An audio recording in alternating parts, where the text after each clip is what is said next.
All right, today we're going to dive into a poem that doesn't just, describe the experience of war. Nope, it literally throws you right into the middle of it. We're breaking down Gabriel Okara's really powerful work, Suddenly the Air Cracks, to figure out how he captures that terrifying reality for civilians on the ground. And it all kicks off with this one line. Think about that. It's not a warning, it's not some distant rumble, it's an immediate, violent crack in reality. This single phrase just sets the entire tone. 1 second you have life, and the next you have chaos. So here's how we're going to tackle this. First, we're just going to follow the story of the air raid as it happens in the poem, experience it.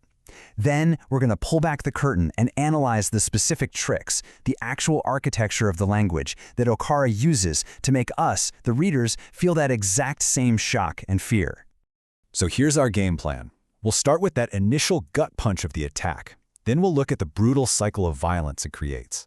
After that, we'll get into the poetic tools he uses, explore the creepy power of silence, and then finally, we'll look at the psychological scars that stick around long after the noise stops.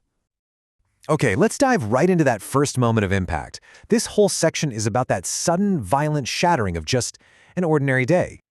The title itself is basically the whole theme.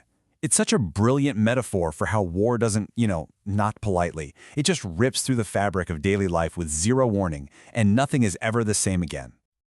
Right away, Okara just blasts our senses with sound. And what's so clever here is how he gives the weapons these human-like qualities. The Bofors guns don't just shoot, they guffaw, like a big, ugly, mocking laugh. The machine guns stutter. This isn't just noise. He's painting a picture of a hostile, almost living evil aimed right at the people below. And this just perfectly captures the complete and utter randomness of it all. In this storm of fire and sound, there's no logic. A bullet doesn't care if it hits a brick wall or a person. Everything and everyone is a target, and the only possible reaction is that primal instinct to just dive for cover. Okay, let's move on and see how this builds, because the poem makes it really clear this is not a one-and-done kind of thing. No, Okara actually structures the whole experience as this horrifying, predictable loop. This becomes the rhythm of their lives in the poem. You get this explosion of violence. Then it's followed by this tense, eerie silence. Then there's this brief, shaky attempt to feel normal again, and then the whole cycle just starts all over. It's that repetition that really hammers home the psychological terror of living under siege, where trauma isn't just a memory, it's something you're always expecting. Now this is where it gets really fascinating, because we can actually peel back the layers and see how the poet, Gabriel Okara, is building this feeling of terror. He's not just telling you it's scary, he's using very specific literary tools to make you feel it in your bones. He uses onomatopoeia, which is basically just words that sound like what they are, to pull us out of our quiet room and drop us right into the middle of the war zone. When you read ack or stuttering, you can almost hear it, right? It's a technique that kind of bypasses your brain and hits you on a much more gut level. And then he uses a really powerful illusion, the babble of emotions. Now, the Tower of Babel story is all about a moment where everyone suddenly couldn't understand each other. By bringing that up, Okara is saying this is more than just physical chaos, it's an emotional breakdown, a total confusion of grief and fear and relief as people are just desperately trying to find each other.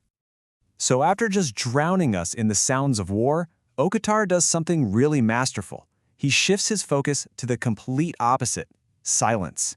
And let me tell you, in this poem, silence is anything but peaceful. Just look at this contrast. On one side, you have all this active, explosive violence. But on the other, you have a silence that is heavy, that's simmering with anxiety. The noise is the attack itself, but the silence, that's the aftermath. That's the grief, the shock, and that unbearable tension of just waiting for the guffaw of the guns to start all over again.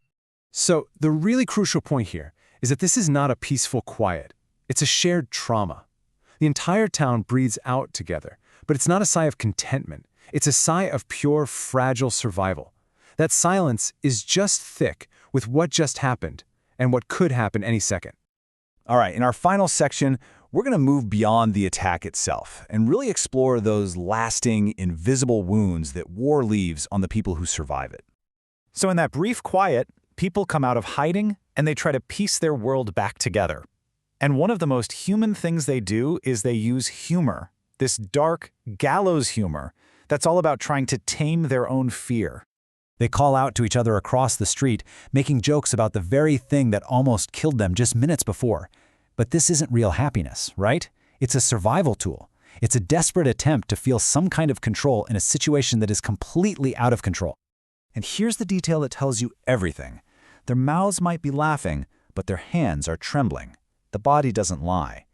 That single contrast just shows this huge gap between the face they put on of being okay and the physical reality of the terror that is still pumping through their veins. And this might be the single most heartbreaking observation in the entire poem. The trauma of the air raids starts to seep into the very culture of the community. This just brilliantly shows how trauma gets passed down. The kids are imitating the fighter jets, turning this act of pure terror into a game. But the key word, the word that just hits you in the gut, is unsmiling. They are going through the motions of war without any of the joy of play. Their childhood has been completely rewritten by violence. So you see, the poem doesn't wrap things up nicely with a bow. It ends with these stark, haunting memorials. And they aren't statues or plaques. The memorials are the lingering smoke in the air, the emotionally numb hearts of the people who lived through it, and the brutal, undeniable reality of the dead. And that leaves us with this really profound and unsettling question. The poem doesn't just show us an attack, it shows us how violence infects an entire generation. When the weapons of war become the toys of children, you know the conflict is going to leave scars far, far deeper than any bomb crater ever could.